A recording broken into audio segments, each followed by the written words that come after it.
Gəlin belə bir cümləni ingilis dilinə tərcümə edək. Yaxşı baxmayaraq onlar səyahətini davam etdirmək qərarına gəldilər. Yaxşı baxmayaraq feili bağlamadır və biz bunu deməli əvvəldən verəcəyik. Baxmayaraq despite. Deyirik despite the rain.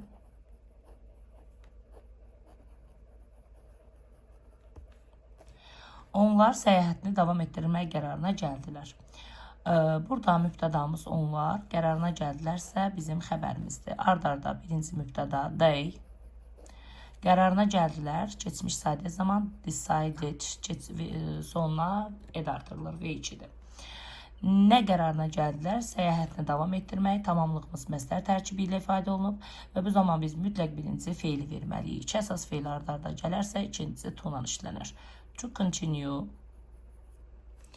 Nəyi? Səyahətini. Kimin səyahətini? Təbii ki, öz səyahətlərini. Their travel. Və journey.